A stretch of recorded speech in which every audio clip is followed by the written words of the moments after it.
Perhaps you've heard of one among the 8 queens who have ruled England. But tonight, we journey into the hearts of 2 who reigned through faith and fire. They were sisters, bound by blood and betrayal.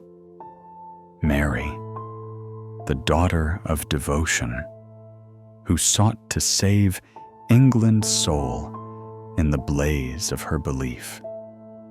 And Elizabeth, the daughter of reason, who forged an empire from light. One burned for faith, the other ruled through restraint, and between them, the soul of England was born. This is not merely a story of crowns and power, but of love, loss, and the heavy price of destiny.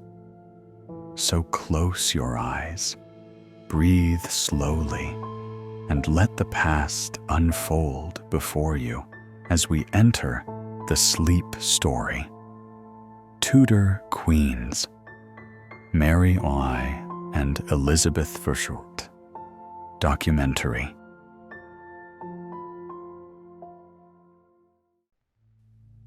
From the cradle of power were born 2 daughters destined to change England forever.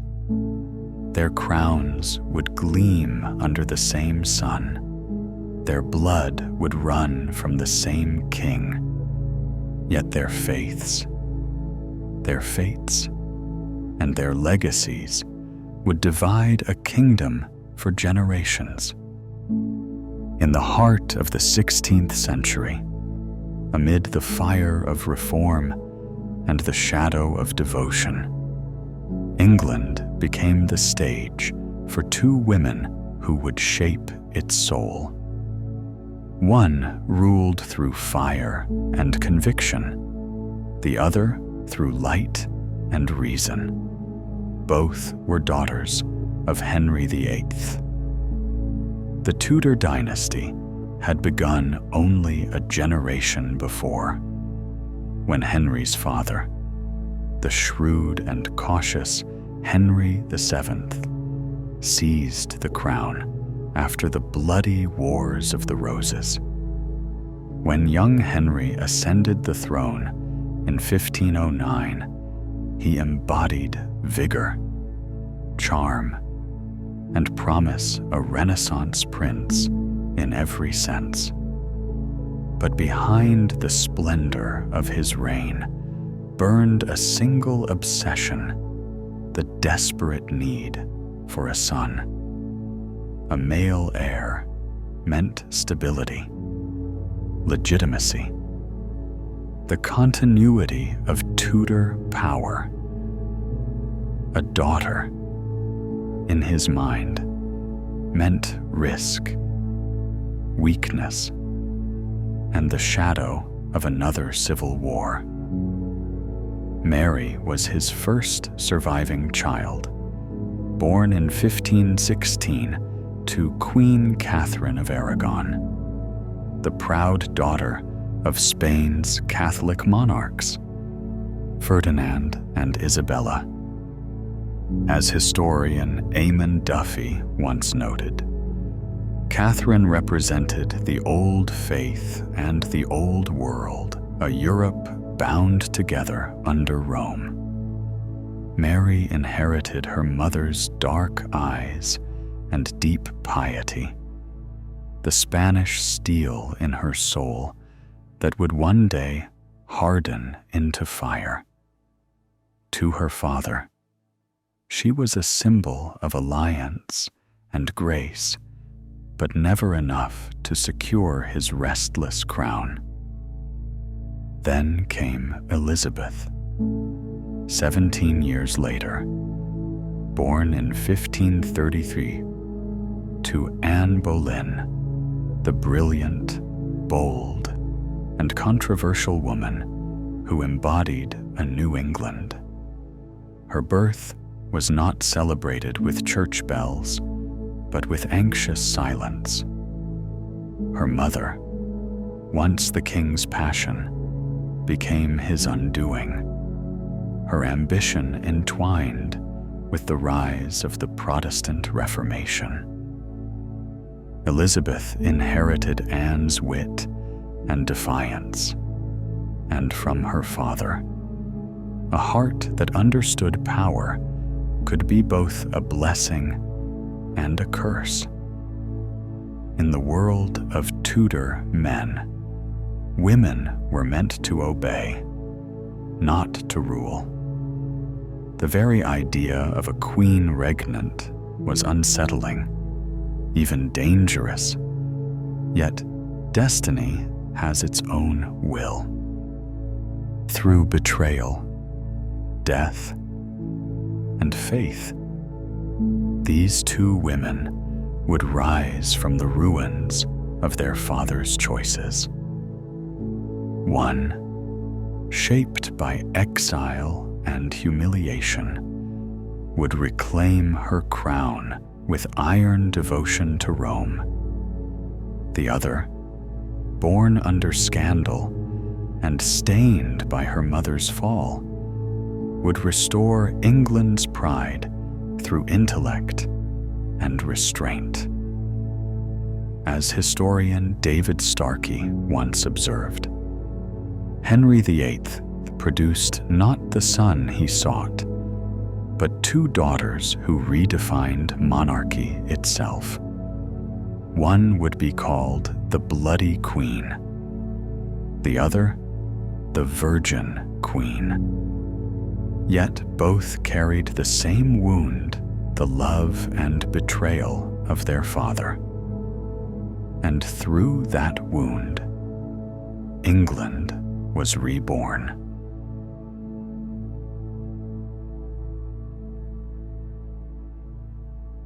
She was born at Greenwich Palace on a cold February morning in 1516, the only child of Henry VIII and Catherine of Aragon to survive infancy. For her parents, she was both miracle and promise. The bells of London rang for days, and prayers of gratitude rose through the vaulted ceilings of English churches. Her father called her "my pearl in the world." For a moment, the great Tudor dream seemed fulfilled. Yet the story of Mary Tudor would not be one of peace, but of endurance, of a woman torn between faith and blood. As a child, Mary's world was filled with light. Catherine of Aragon, a proud Spanish queen, saw to it that her daughter's education was worthy of a prince. Mary studied Latin and Spanish, learned music and theology, and spoke French with elegance. She could translate Cicero before she was 10, play the virginals with skill, and recite scripture by heart. Those who saw her described her as intelligent, devout, and gentle. Historian Eamon Duffy wrote, "In Mary's youth, the Catholic world still seemed eternal. Her prayers joined to the same rhythms that had bound England to Rome for 1,000 years." But Henry VIII was not a man content with daughters. By the mid-1520s, Catherine's pregnancies had ended in stillbirths and losses. The king, desperate for a male heir, began to question whether God had cursed his marriage. Then, into this court of fading hope, came a young lady-in-waiting, Anne Boleyn, sharp, educated, and ambitious. Anne offered Henry something more than charm. She offered renewal. Soon his desire for her became an obsession. He demanded a divorce from Catherine, claiming that their union was invalid in the eyes of God because she had once been married to his brother. The Pope refused. So Henry broke with Rome. England's faith fractured, and the world of Mary Tudor began to fall apart. In 1533, as her father declared himself supreme head of the Church of England, Mary's world collapsed entirely. She was stripped of her title, Princess of Wales, and declared illegitimate. The child once adored was now a political inconvenience. Her mother, Catherine, was banished from court, kept under guard in lonely castles, while Mary was forbidden from seeing her. When she pleaded to visit her mother, the king refused. Letters were intercepted, servants dismissed, friends silenced. The girl who had once danced at court now lived under a shadow of disgrace. As historian Alison Weir observed, no woman in English history had been so publicly humiliated by her own father. The emotional wound ran deep. Mary's health deteriorated.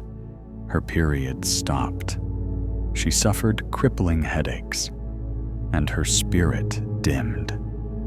Isolated, she clung ever tighter to her faith, hearing Mass in secret and praying for deliverance. In 1533, Anne Boleyn gave birth to Elizabeth. Henry had hoped for a son. When the infant was a girl, he tried to hide his disappointment. But for Mary, this birth marked a cruel new order. She was forced to serve in the household of her baby half-sister, a child whose very existence was a reminder of her mother's fall. The princess who once commanded a household was now a lady-in-waiting, bowing to her father's new wife. Her servants were forbidden to call her princess. Her own father would not look her in the eye. Tragedy followed tragedy.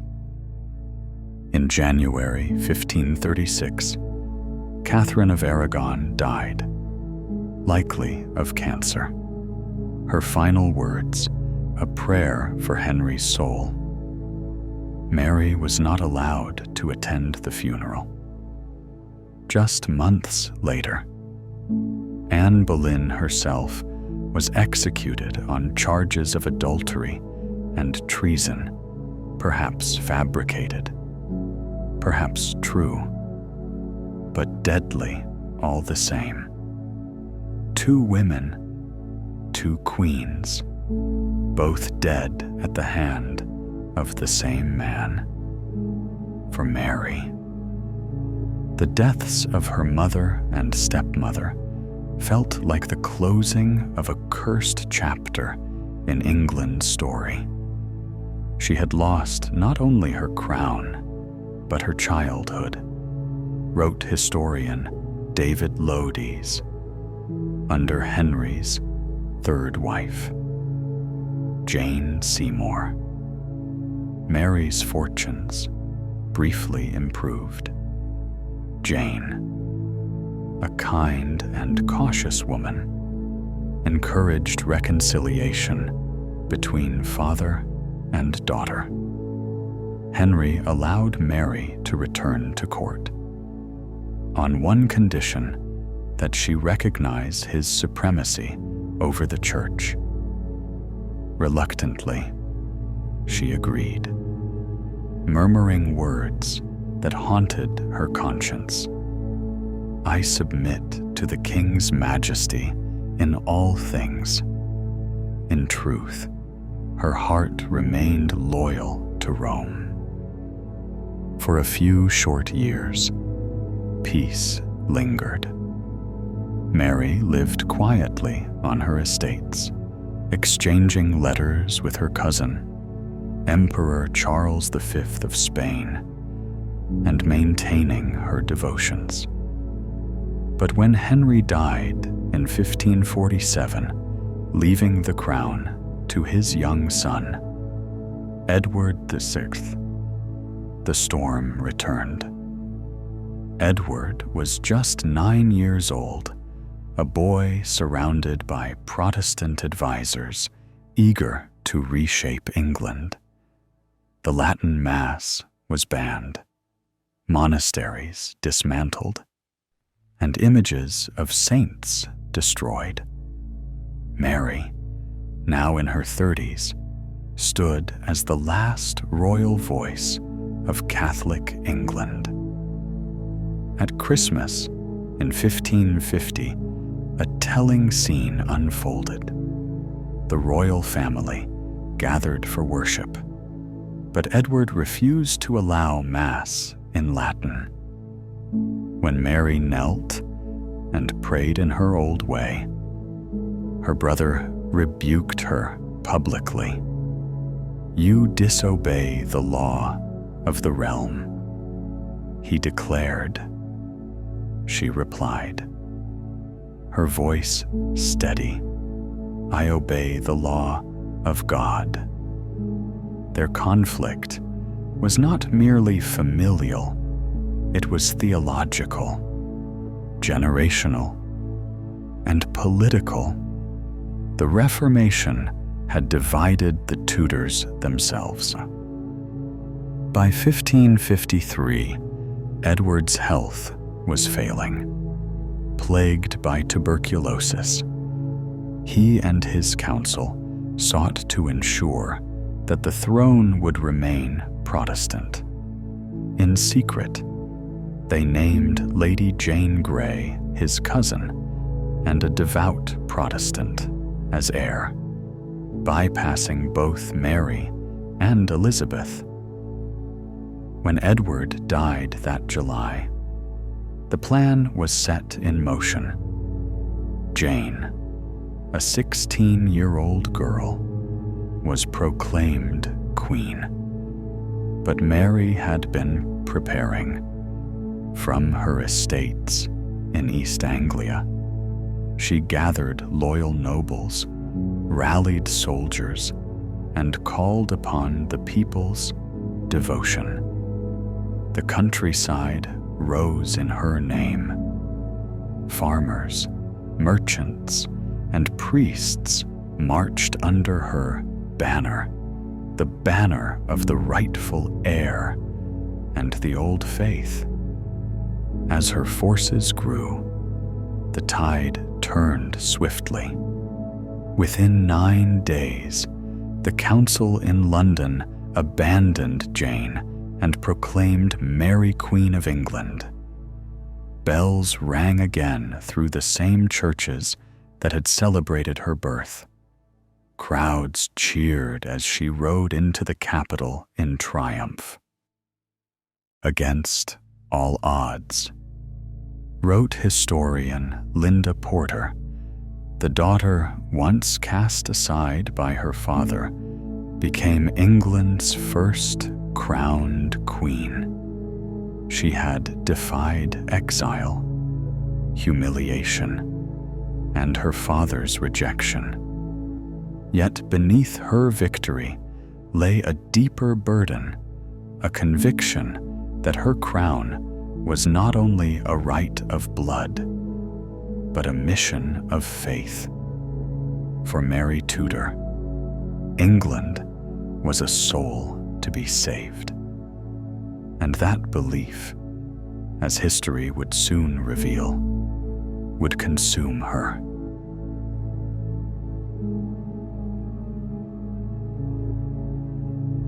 The autumn air of 1553 carried the scent of incense and triumph as Mary Tudor rode through London. Bells tolled, banners fluttered, and crowds filled the streets shouting her name.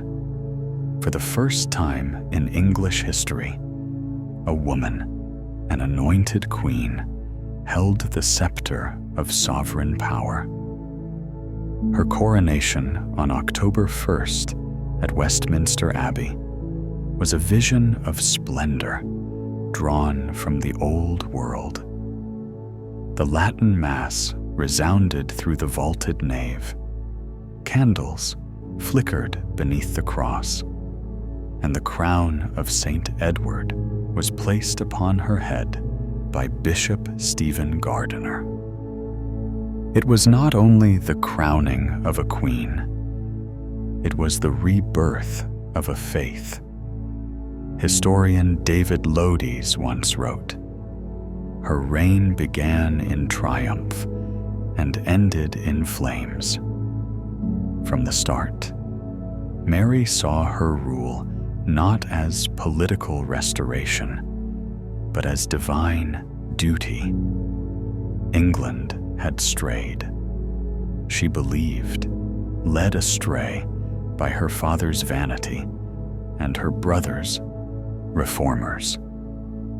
The first task of her reign was clear: to reconcile her kingdom with Rome. Parliament repealed the Protestant laws of Edward VI, restored papal supremacy, and annulled the divorce that had separated her parents. Her father's marriage to Catherine of Aragon was declared valid once more.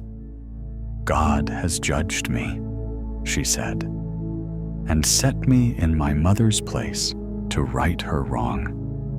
To many across the country, weary of decades of turmoil, Mary's restoration of the old faith brought comfort and familiarity, the return of Latin hymns, the ringing of church bells, the smell of candle wax and incense.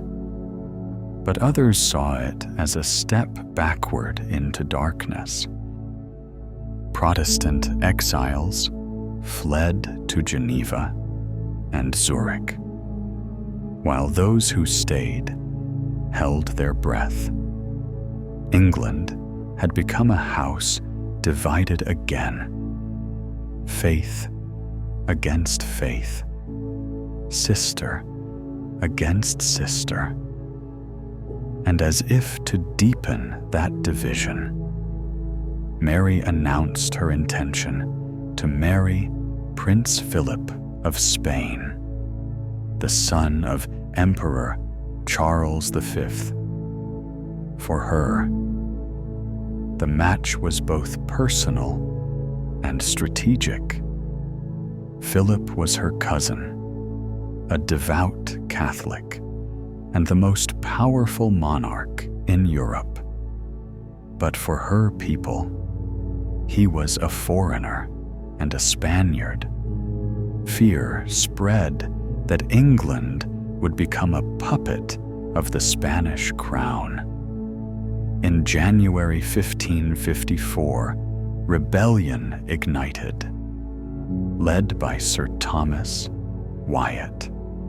3,000 men marched from Kent toward London, crying, "No Spaniard shall be king." Their goal was to depose Mary and place her half-sister Elizabeth on the throne. Panic rippled through the city. The Queen's advisors urged her to flee. Instead, she went to the Guildhall and faced the people herself. Clad in crimson, her voice unwavering. She declared, "I am your queen, born of the true blood of England. I will live and die with you." Those words, simple, defiant, turned the tide. London closed its gates to the rebels. Wyatt's forces faltered, and by February, the rebellion was crushed.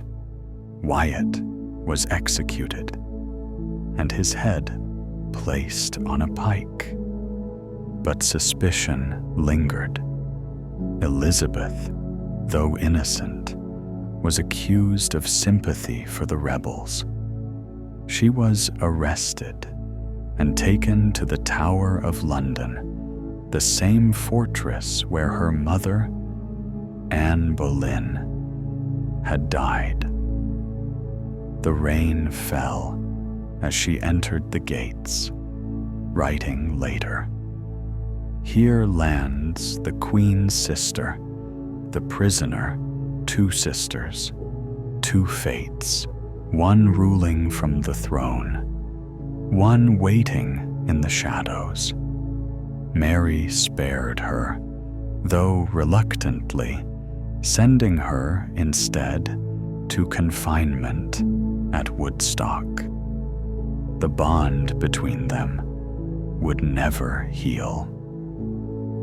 In July 1554, Mary married Philip at Winchester Cathedral.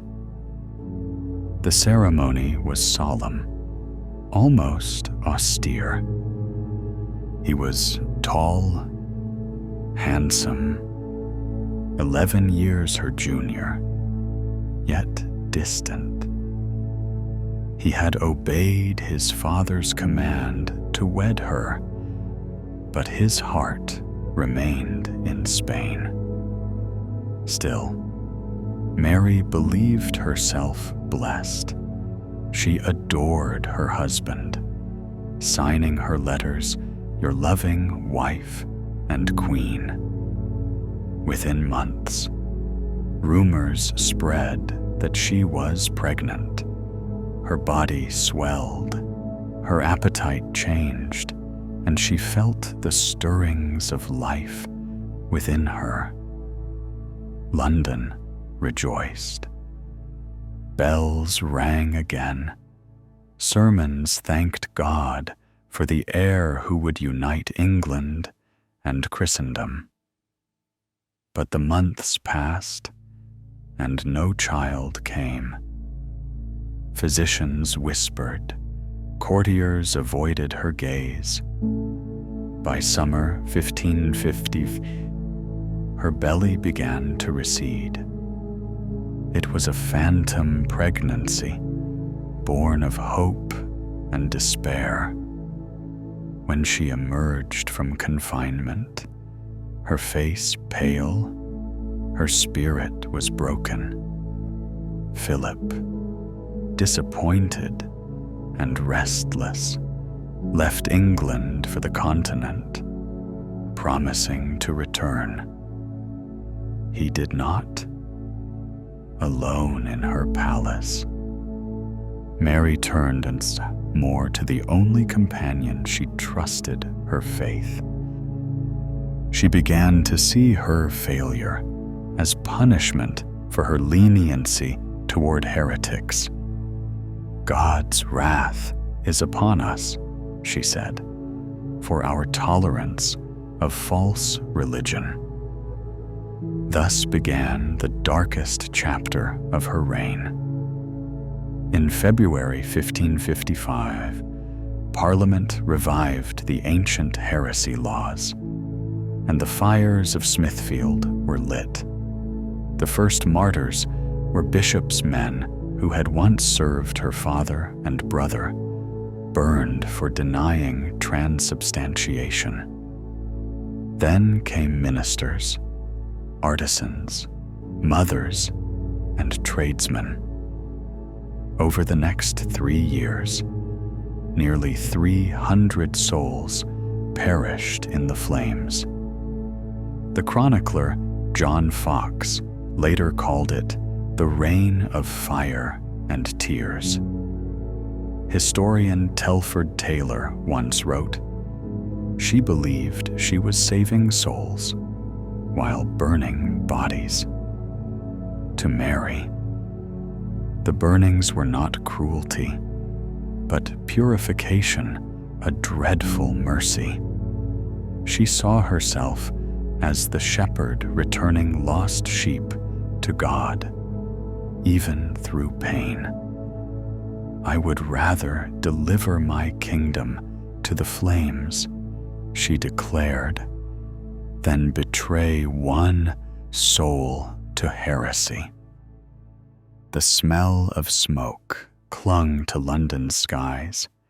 The cries of the condemned mingled with church bells. Among those executed was the aged Archbishop Thomas Cranmer, who had annulled her mother's marriage years before. He recanted his Protestant faith in the hope of mercy, but Mary refused to spare him. When he was led to the stake, he thrust his right hand into the fire first, saying, "This hand offended." As the flames rose, he called, "Lord Jesus, receive my spirit." His courage turned him into a symbol, and his death a legend. Yet even as the fires burned, Mary's own light dimmed. Harvests failed, disease spread, and the economy crumbled. People who had once cheered her began to murmur that God had turned away. In 1557, Philip returned only to draw England into Spain's war with France, a war that ended in disaster with the loss of Calais, England's last foothold on the continent. "When I die," Mary said bitterly, "they will find Calais engraved upon my heart." By 1558, her health was failing. Perhaps cancer, perhaps grief.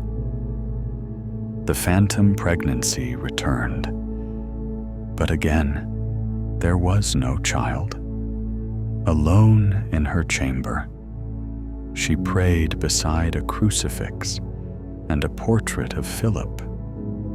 The courtiers whispered that she spoke to him in her sleep. Her last words were a prayer for her soul and her mother's.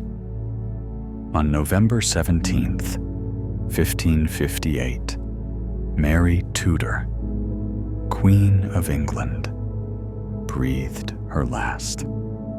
Her reign had begun in triumph and ended in flames.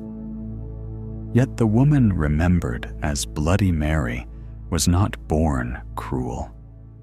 She was a child of faith, raised in a storm of betrayal, a queen who mistook fire for salvation. As historian David Starkey reflected, she was a woman out of time, torn between love, duty, and belief. A queen who sought heaven, and in seeking it, found hell. But while Mary's England burned, in the shadows, another queen was waiting.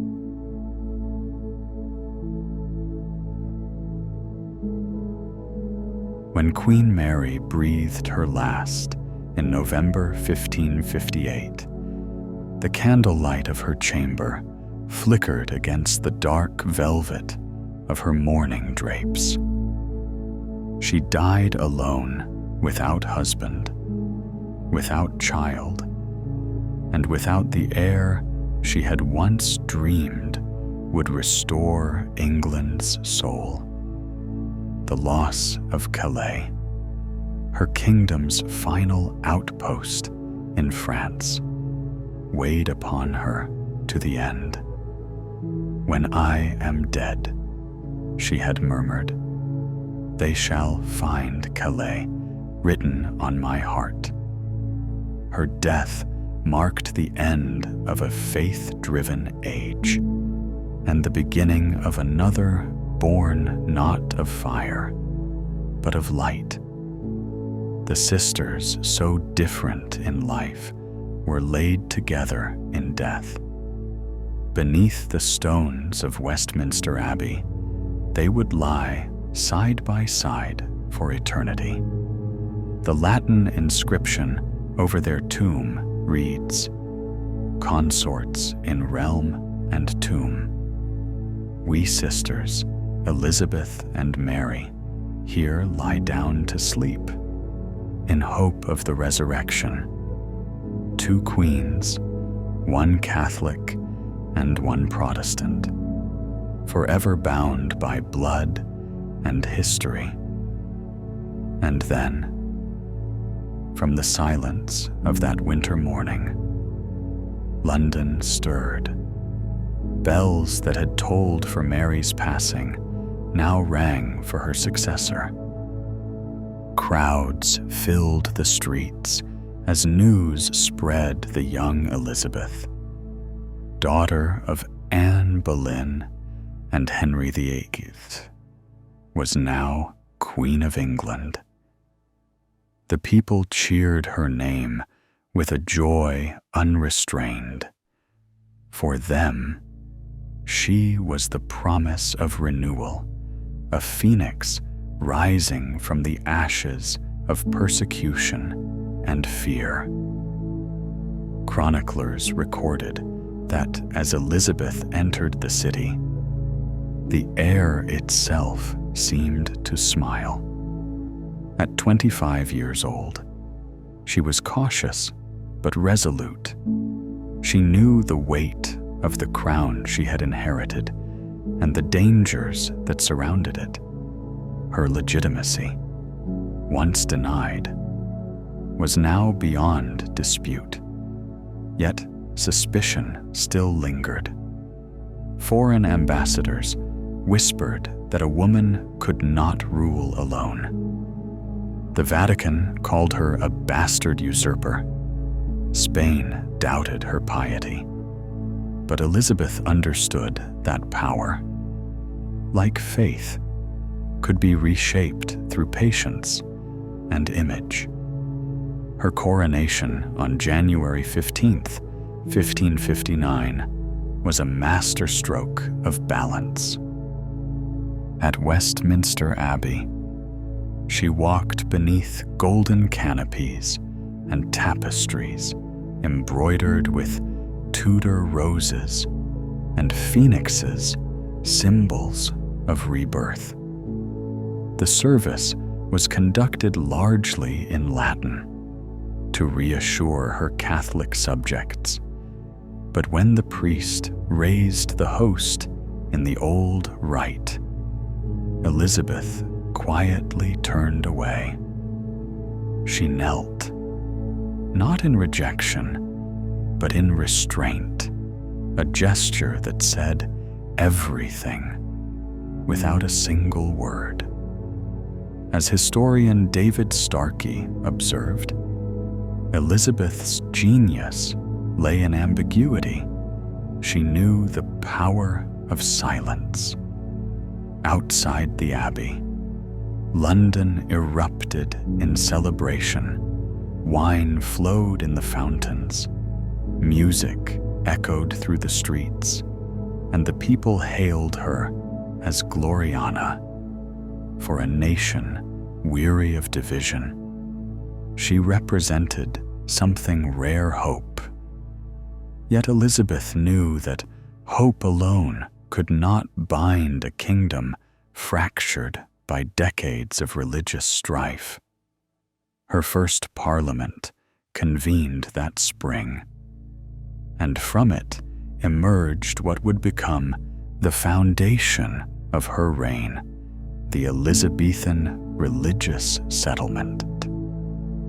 The Act of Supremacy reaffirmed the monarch as supreme governor of the Church of England, subtly avoiding her father's title of supreme head to ease Catholic unease. The Act of Uniformity restored the Book of Common Prayer, but allowed for flexibility in interpretation. A single phrase, "the real presence of Christ," was left deliberately vague. Historian Diarmaid MacCulloch would later remark, "In that small ambiguity, Elizabeth created peace. She refused to persecute Catholics who practiced their faith quietly, and she restrained Puritan zealots who demanded stricter reforms." Her court poet, Edmund Spenser, would later call her the Queen of the Middle Way. As one ambassador wrote to his king, "She is neither papist nor Puritan, but something new, an English queen." Elizabeth understood that power was not simply wielded, it was performed. She turned herself into a living symbol of England's rebirth. Every gesture, every word, every gown was crafted with purpose. She wore white and gold to embody purity and light, pearls to symbolize wisdom, and her hair, left loose and unbound, became a crown of its own, a silent assertion that she needed no man to complete her rule. She transformed her court into a theater of majesty. Portraits depicted her as the Virgin Queen, untouched and eternal. In one famous image, she stands against a celestial map, her hand resting upon the globe, eyes fixed on destiny. Behind the image was a message that England itself was reborn through her. But behind the grandeur, Elizabeth remained watchful. She had learned from her sister's mistakes the tyranny of passion, the danger of religious extremism. "I will have no windows into men's souls," she once said. It was not tolerance in the modern sense, but prudence. She knew that peace required illusion as much as conviction. As historian Susan Doran noted, Elizabeth's policy was less about faith than about survival. When Spain's ambassador pressed her about marriage, she smiled and evaded.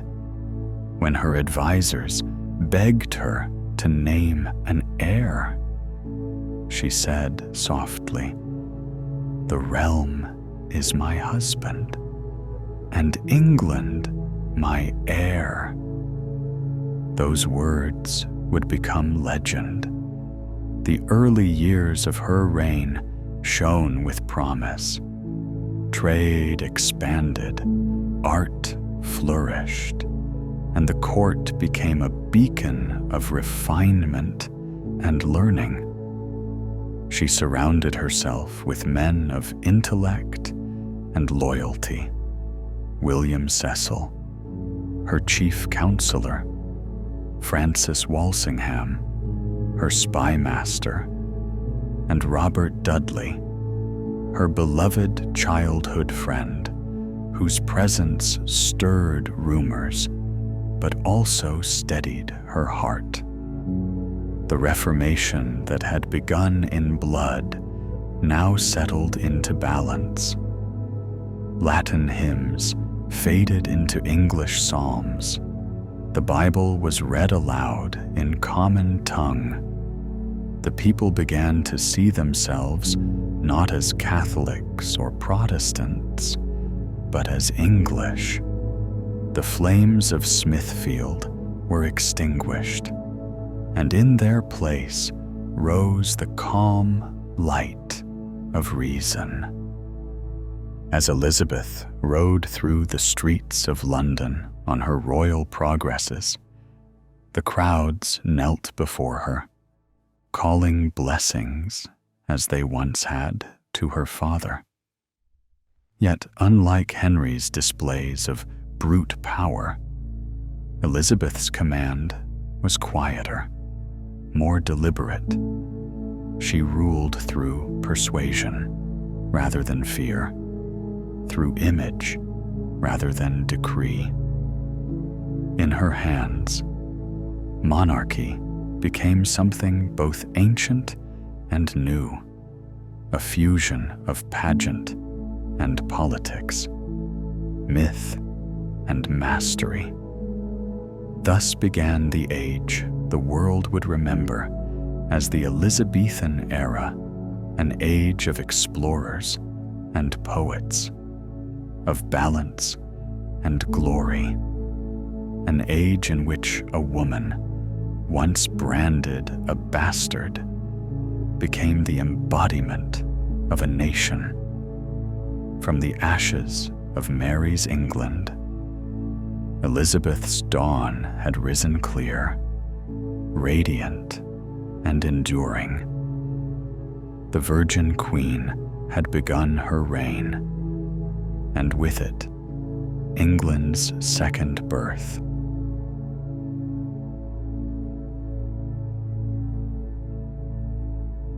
In the years that followed her coronation, Queen Elizabeth surrounded herself with men who would become both her shield and her reflection.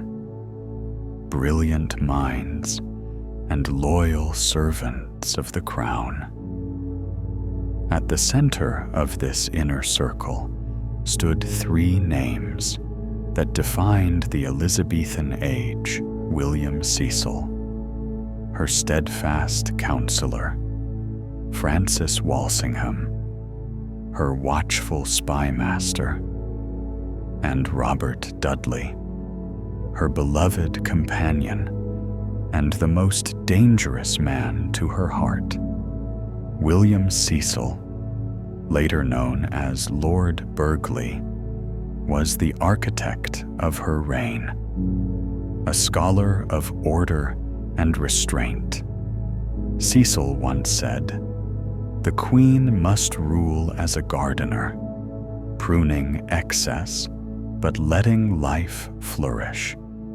He was her voice of caution, ever reminding her that image could win hearts, but policy secured thrones. Beside him, Sir Francis Walsingham built an invisible web of spies that stretched across Europe, from Rome to Madrid, uncovering plots that sought to unseat her. "The world is a stage of shadows," Walsingham wrote, "and I must learn to see in the dark." But it was Robert Dudley who cast the longest shadow across her life. Tall, handsome, and charismatic, he was her childhood friend, the boy she had known since the days of her father's court, now a man of ambition and charm. Courtiers whispered that the Queen's gaze lingered too long when he entered a room. Their closeness became the subject of scandal and speculation. If she were to marry any man, wrote a Spanish ambassador, it would be Dudley, or none at all. Yet Dudley's wife, Amy Robsart, stood in the way. In 1560, Amy was found dead at the foot of a staircase, her neck broken. Though the coroner declared it an accident, whispers of murder filled every hall in England. Some accused Dudley of arranging her death to free himself for the Queen. Others hinted that Elizabeth herself had looked away. The truth was never proven. But the damage was done. Dudley could never be her husband, and Elizabeth could never again risk her crown for love. As historian David Starkey observed, her singlehood became her power. She turned solitude into sovereignty.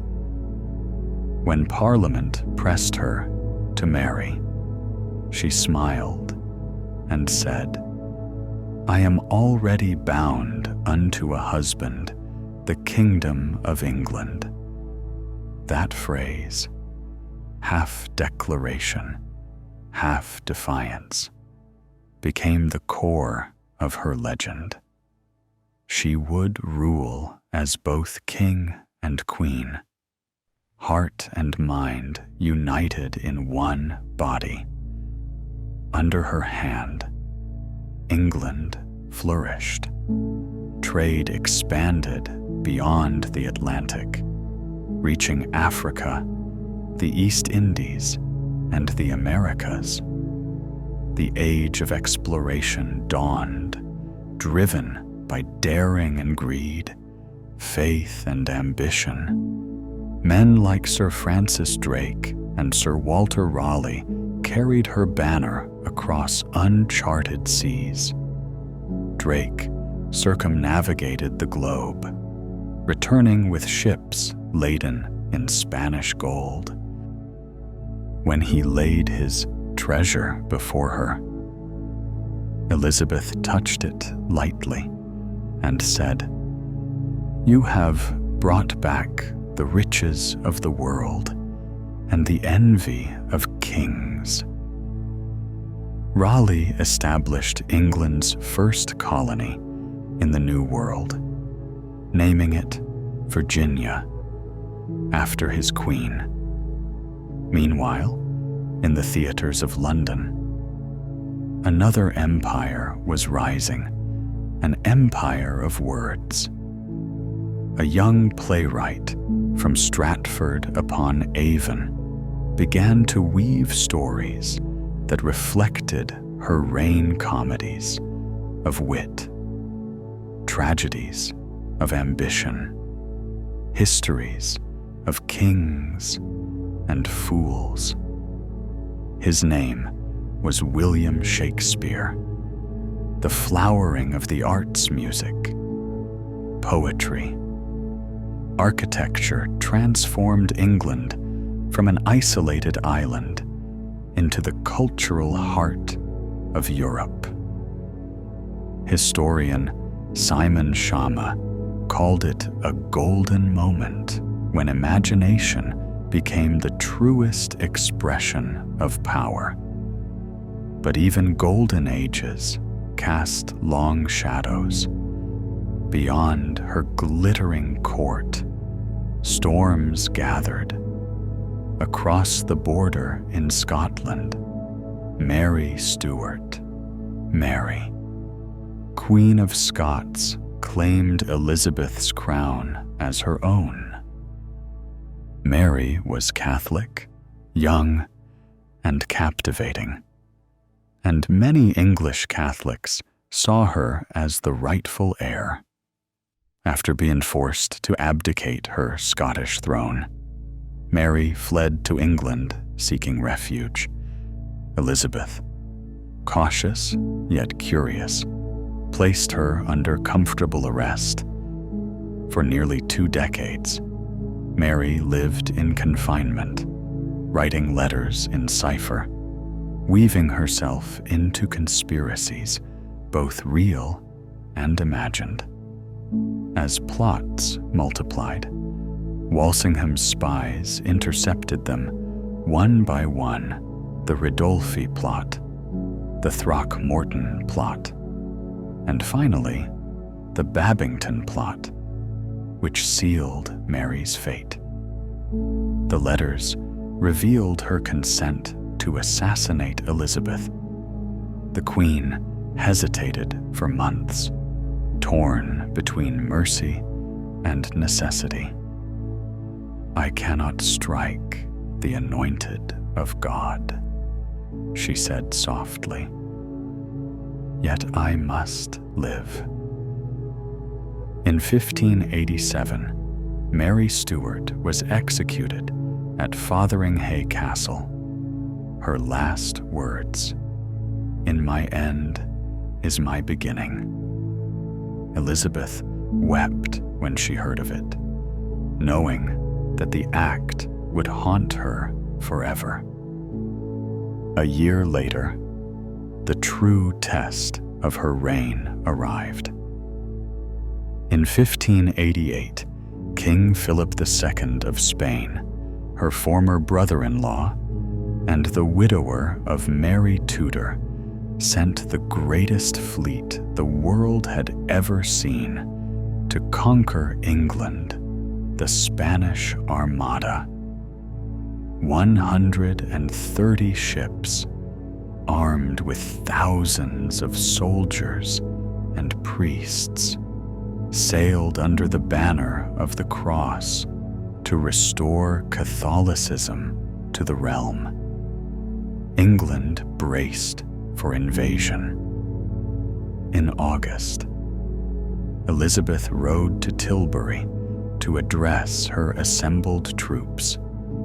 Clad in white armor, her face calm beneath a plume of silver, she spoke words that would echo through centuries. "I know. I have the body of a weak and feeble woman, but I have the heart and stomach of a king, and of a king of England, too." Her voice carried over the clatter of armor and wind, and her soldiers knelt before her, tears glistening in their eyes. Then the storm came, not of men, but of nature. Fierce winds scattered the Spanish fleet across the northern seas, and England's smaller, swifter ships struck like wolves. When it was over, the proud Armada was shattered. Only half its ships limped home. The victory was seen not merely as a triumph of arms, but of divine favor. God blew, and they were scattered.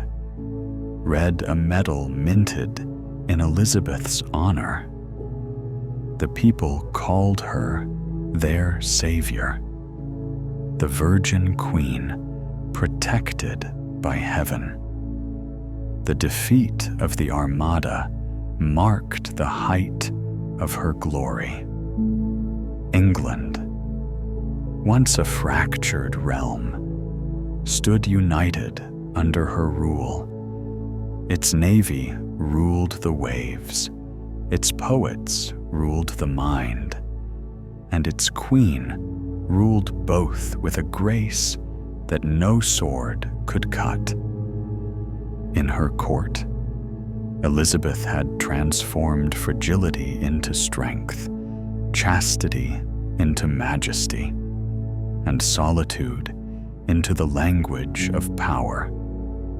As historian Anne Somerset wrote, she made virginity not a vow, but a weapon, a symbol that England itself was untouchable. The sun of the Tudor age burned brightest in those years, gilding the sails of ships and the pages of poets, casting its light across continents and centuries. England had become a maritime empire, her queen its living emblem.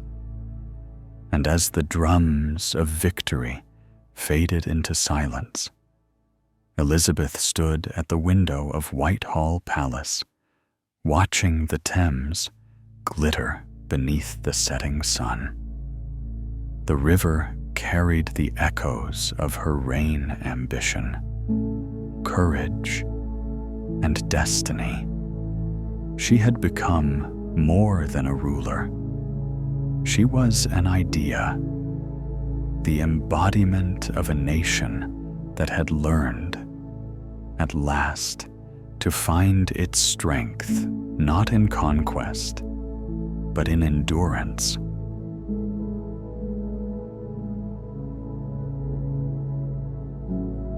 They were born of the same father, shaped by the same crown, and haunted by the same ghosts. Yet in spirit, they were opposites, two sides of a coin minted in the fire of Henry VIII's reign. Mary Tudor and Elizabeth Tudor sisters by blood, rivals by destiny. One ruled through faith, the other through reason. One sought salvation in fire, the other in light. Their story is not merely of power and rivalry, but of how two women, broken by the same wounds, redefined what it meant to be a monarch and to be human. Mary's life was forged in sorrow. She believed in a God of punishment and redemption, a God who demanded suffering to cleanse the soul. Her childhood had taught her that truth was not flexible, that obedience to Rome was not just religion, but duty. The betrayals of her father and the fall of her mother carved into her a faith as rigid as steel. When she burned heretics, she did not see cruelty, she saw mercy. She believed she was saving England's soul from eternal damnation. In her heart, the flames of Smithfield were candles for God. Historian David Loades once wrote, "Mary's tragedy was not her cruelty, but her certainty." Elizabeth's world, by contrast, was born of uncertainty. Her mother executed, her legitimacy denied. She grew up learning that survival was the truest faith. She trusted silence more than scripture, image more than ideology. While Mary sought to save the nation's soul, Elizabeth sought to save its body. She did not demand belief. She demanded loyalty. To her, faith was not a war to win, but a storm to endure. "I would not open windows into men's souls." She said a line that carried both pragmatism and mercy. Mary ruled with conviction. Elizabeth ruled with performance. One saw the world through the eyes of heaven, the other through the eyes of history. To Mary, power was sacred. To Elizabeth, it was theater. She adorned herself in symbols: the sun, the moon, the virgin rose, crafting a divine persona that even her enemies came to worship. As historian John Guy once said, "If Mary died for faith, Elizabeth lived for survival." And yet, beneath their differences lay a shared shadow. Both were women, born into a man's world, doubted, tested, and betrayed by those who claimed to serve them. Both carried the wounds of their father's choices. Henry VIII had taught them that love could be weaponized, that crowns could be taken as swiftly as they were given. The throne had been their inheritance and their curse. Mary's reign was short and consumed by sorrow. Elizabeth's was long and burdened by solitude. Mary's heart burned with devotion, yet it left her isolated, her people fearful, her body frail.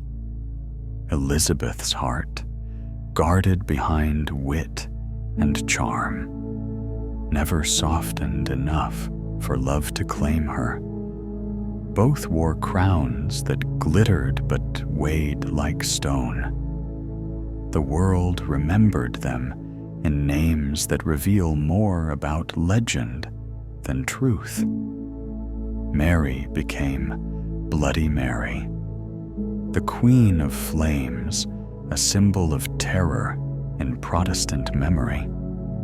Though in her lifetime many had cheered her, Elizabeth became Gloriana, the Virgin Queen, a goddess draped in gold, though her loneliness was profound. Between them stretched not just years, but myth itself. One queen became the martyr of faith, the other the monument of endurance. Imagine them now as history sees them. Mary in the fire, her rosary clutched to her chest as smoke curls upward toward heaven. Elizabeth in candlelight, her face aglow beneath the jeweled crown, eyes steady, unreadable. Two queens, two lights, one fierce, one enduring, each consuming herself for England in her own way. Their rivalry never truly ended. Even in death, they share the same tomb, bound beneath the marble floor of Westminster Abbey. Above their resting place, the inscription reads, "Partners in throne and grave. Here we sleep, Elizabeth and Mary, sisters, in hope of resurrection. Yet if the stones could speak, they might whisper of unresolved love and envy, of two souls forever circling each other across time." Mary had sought peace through unity of faith. Elizabeth found peace through unity of identity. One queen tried to save England's soul by turning back to the past. The other saved its future by creating something entirely new. A nation built not on doctrine, but on destiny. Together, they bridged the old and the modern, the sacred and the political. Each bore the same inheritance, their father's ambition. their mother's memory, and the crown that had divided them before it ever united them. Both paid the price of power in the currency of solitude. Mary's heart broke beneath the weight of piety. Elizabeth's froze beneath the weight of self-control. They lived in opposition, yet mirrored each other in their suffering. In the end, time softened their contrasts. The fires of one gave light to the golden age of the other. The blood that Mary spilled fertilized the soil from which Elizabeth's England grew. The shadow of one made the light of the other seem brighter. Two queens, two mirrors, one destiny. They stood on opposite ends of belief, yet both carved the soul of England into something that would outlive them. Their rivalry was not of hatred, but of inheritance, not of war, but of reflection. For together they embodied the eternal struggle of power and conscience, passion and restraint of what it means to rule not only a kingdom, but oneself.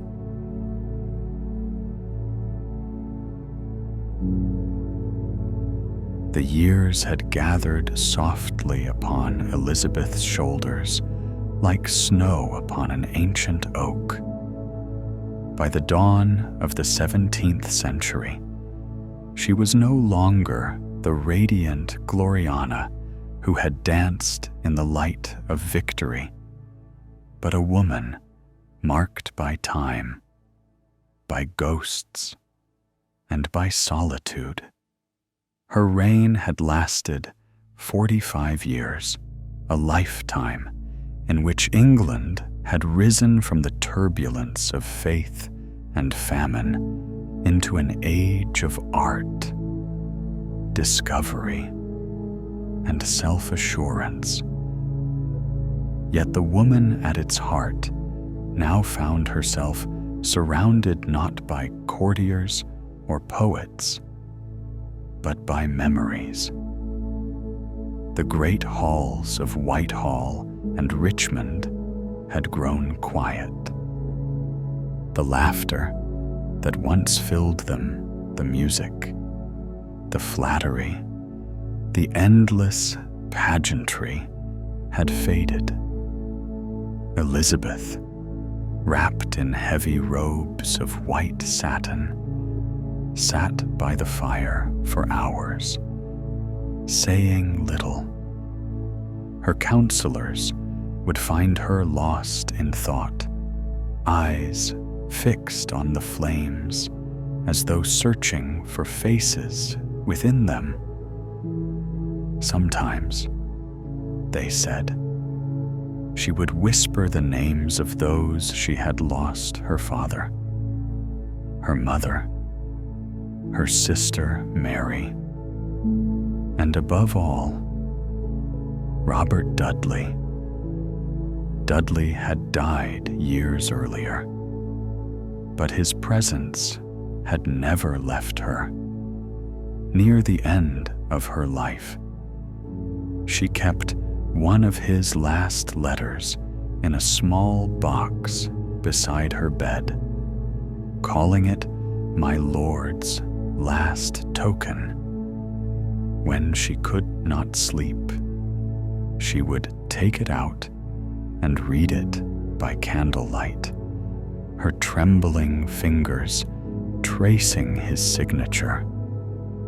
The crown was heavy, she once told her chamberlain, but solitude was heavier. She had ruled alone for so long that she could scarcely remember what it meant to share her burdens. In those final winters. England itself seemed to age with her. The courtiers who had grown up in her service now served as gray-haired guardians of an old queen's dignity. Her once fiery temper had cooled into silence. Her brilliant wit, once quick as a rapier, now flickered faintly like an ember refusing to die. "I am not what I was," she murmured to her physician. "Time has worn me thin." Yet, even as her body weakened, her mind remained sharp. She refused to name a successor, fearing to surrender even a shadow of power. But she knew the end was near. The chill of mortality had entered her bones. In early 1603, she withdrew to Richmond Palace, saying she wished to die in a house that had sheltered my happiness. For days, she lay upon cushions on the floor, refusing her bed as if it were a tomb. Her courtiers begged her to rest, but she only shook her head. "A queen should die standing," she whispered. On March 24th, 1603, after a long silence, Elizabeth I, last of the Tudors, closed her eyes. A great stillness fell over England. Church bells tolled for hours across the countryside. In London, people wept openly in the streets. She had ruled longer than any monarch before her, outlasting wars, rebellions, and rival faiths. When news reached Scotland, King James VI, son of her cousin Mary Stuart, was proclaimed her successor, uniting the crowns of England and Scotland under one monarch. Thus ended the Tudor dynasty, and with it, one of the most extraordinary chapters in English history. At her funeral, thousands lined the streets as her coffin, draped in velvet, passed beneath the gray sky. The gun salutes echoed across the Thames, and the bells of St. Paul's rang until their metal grew hot. Bishop John Whitgift, who had crowned her 45 years earlier, now blessed her one final time. "Behold the passing of majesty," he said. "Here lies the mother of her people." The cortege moved slowly to Westminster Abbey, where she would rest among her ancestors and her sister. Beneath the abbey's vaulted ceiling, workers had opened a tomb that had lain untouched for decades. Inside lay Queen Mary Wafwers, whose bones had rested in solemn quiet since 1558. Into that same tomb, they lowered Elizabeth's coffin. For the first time since their childhood, the sisters were reunited. The Latin inscription carved upon the marble above them reads, "Consorts in realm and tomb, we sisters, Elizabeth and Mary, here lie down to sleep, in hope of the resurrection. Two queens, forever bound one by the fire of faith, the other by the light of reason. History had divided them, but death made them equals once more. And so ended the Tudor age, the dynasty that had turned England from a feudal kingdom into a nation reborn. From Henry's ambition, through Mary's piety, to Elizabeth's genius for survival. The Tudors had carved a legacy that would shape centuries. Under their rule, England had broken from Rome, crossed oceans, and found its voice in the language of Shakespeare and the music of Byrd.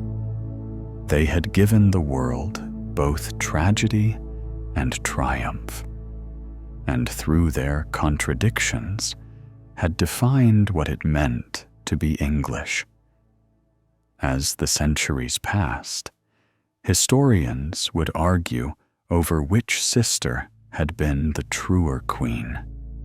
Some would call Mary a martyr of conscience, a woman of tragic faith. Others would hail Elizabeth as the embodiment of wisdom and restraint, the architect of England's golden age.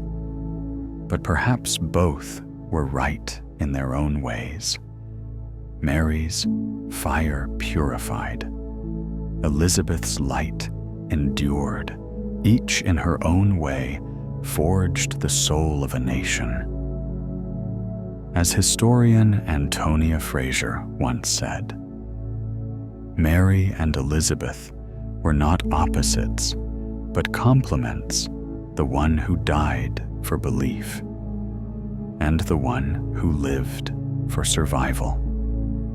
Together, they completed their father's work, and from their broken hearts, England was made whole. Now, centuries later, their tomb remains one of the Abbey's quiet wonders. Visitors often pass it without notice, unaware that beneath their feet lie two of the most formidable women in European history, sisters who could not share a throne, but who share an eternity. One burned for belief, one ruled through restraint, yet both carved England's soul between fire and reason. And from their ashes, a nation was born. Which queen? Dear listener, do you think truly saved England the one who died for her faith, or the one who lived for it?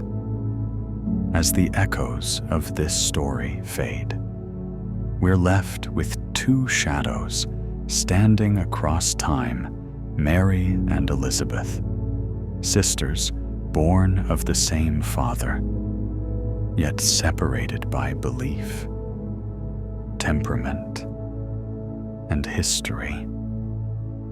One was consumed by the fire she lit, the other by the silence she carried. Both loved their country fiercely. Both paid a price no crown could justify. When I think of Queen Mary, I don't see only the woman history named bloody. I see a daughter betrayed, a believer who mistook cruelty for devotion, a soul so desperate to save others that she lost herself. She lived in a world that gave her no mercy, and in return, she offered none. Her story isn't simply about tyranny. It's about faith turned into fear, and the heartbreak of a woman who wanted to be loved as much as she wanted to be right.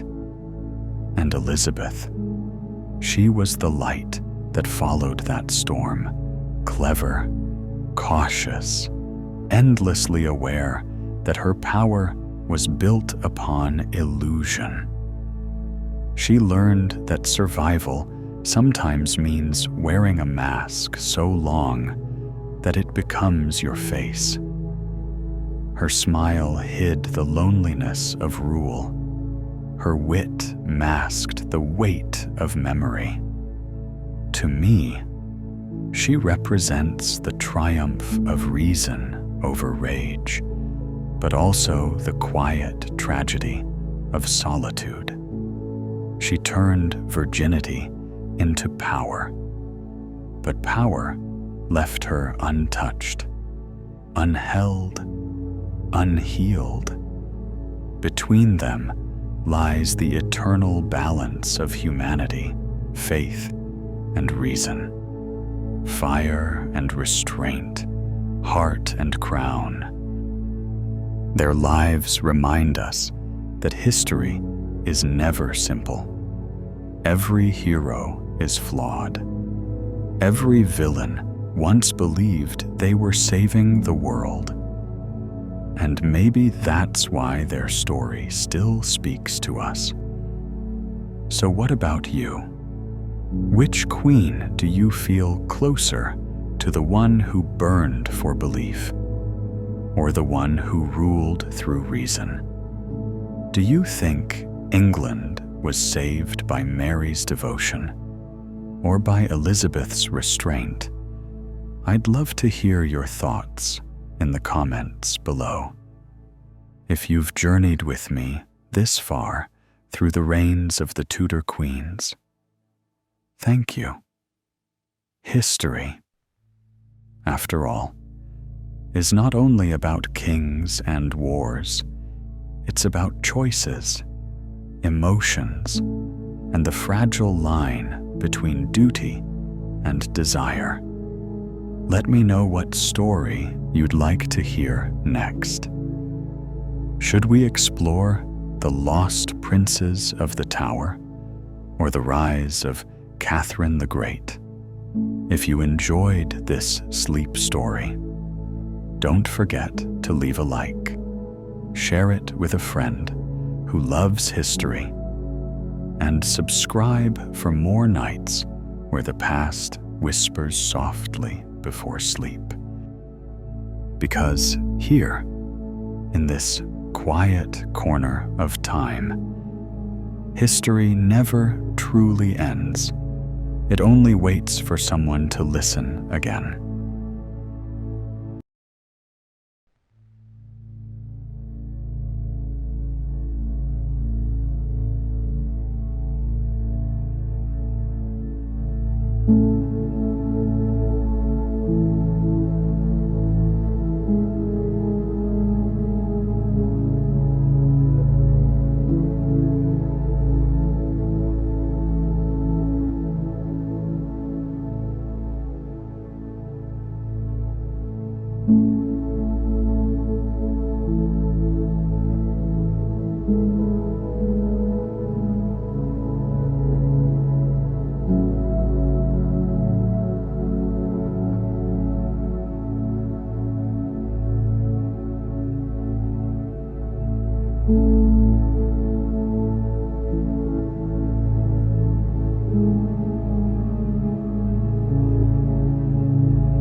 you.